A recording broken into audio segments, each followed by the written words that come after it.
কিয়ামত, হাসর, ফুলসিরাত, জাহান্নামের উপর যাদের বিশ্বাস স্থাপন না থাকবে, তাদের বিন্দু মাত্র ঈমান নাই।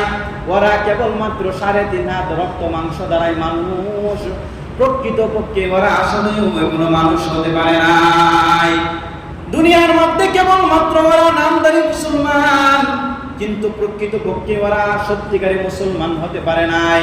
এই জন্যই আল্লাহ পাক রব্বুল আলামিন বলেন, ইয়া আইয়ুহাল্লাযীনা আমানু তাকুল্লাহা হাক্কা তুকাতিহি ওয়া লা তামুতুন্না ইল্লা ওয়া আনতুম মুসলিমুন।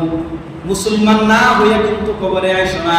এখন আমরা তো সবাই মুসলমান, যে নামাজ পড়ে হেও মুসলমান দাবি করে, যে নামাজ না পড়ে হেও মুসলমান দাবি করে, যে পড়ে হেও মুসলমান।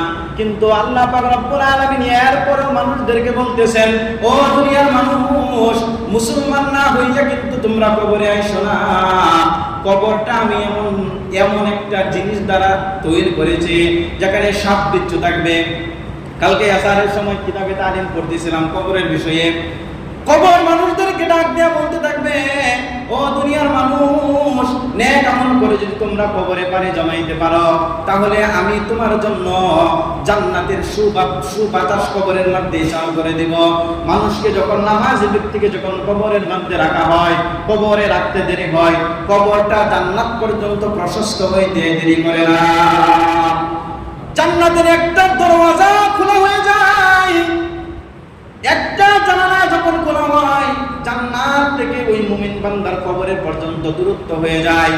আর ওই কবরের মাঝে জান্নাত থেকে সুঘ্রাণ যুক্ত বাতাস কবরবাসীর শরীরে লাগতে থাকে। আবার কবর দুনিয়ার মানুষদেরকে ডাকতে বলে, ও দুনিয়ার মানুষ, দুনিয়ার মধ্যে তোমরা নাফরমানি করে চলিও না। আল্লাহ যেটাকে হুকুম করেছে করার জন্য এটা করো, যেটাকে ছাড়তে বলেছে সেটা তুমি ছাড়ো। যদি কইরা আসতে পারো, ছাইরা আসতে পারো, তাহলে কবর তোমার জন্য নূরের টুকরা হবে, জান্নাতের বাগান হবে। আর যদি আল্লাহ তাআলার নাফরমানি করে তুমি কবরের মধ্যে আসো, তাহলে হাদিসের মধ্যে আসছে, ফাজাইল আমলের মধ্যে হাদিসটা আসছে, বলে কবর এরকম ভাবে চাপ দেবে, মাটি এরকম ভাবে চাপ দেবে, এক পাশের হাড়গুলি আরেক হাড়ের সাথে এরকম ভাবে হইকা যাবে। এবং কবরের মধ্যে ফাজাইল আমলের মধ্যে লেখছে, আল্লাহ পাক রব্বুল আলামিন নাফরমানি ব্যক্তির কবরের মধ্যে কমপক্ষে 70টা বিষাদর সাপ প্রবেশ করায় দেবেন। আলহামদুলিল্লাহ। ওই সাপগুলা বেনামাজি নাফরমান বান্দাকে একবার দংশন করবে, একবার দংশন করার দ্বারা 70 হাত মাটির নিচে চলে যাবে। এরকম ভাবে কিয়ামত পর্যন্ত দংশন করতে থাকবে। এখানে তো 70টা সাপের দরকার ছিল না, সাপে যদি একবার কামড় দেয় তাহলেই তো মানুষ মৃত্যুবরণ করবে। এরপরে ওইটি তো সাধারণ কোনো সাপ না।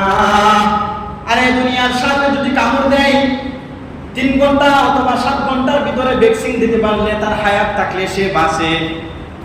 আর কবরের যে সাপগুলো আল্লাহ পাক রব্বুল আলামিন পাঠাইবে, ওই সাপগুলা যদি দুনিয়ার মাঝে শুধু একবার নিঃশ্বাস দিত, কয়বার? আরে মুসলমান, কয়বার? একবার যদি শ্বাস দিত দুনিয়ার মাঝে, তাহলে দুনিয়ার কোনো গাছপালা, কোনো তরুলতা, বৃক্ষ, মানব জমিন কিছুই থাকতো না। একবার শ্বাস দেওয়ার কারণে সব কইরা সারকার হয়ে যাইত।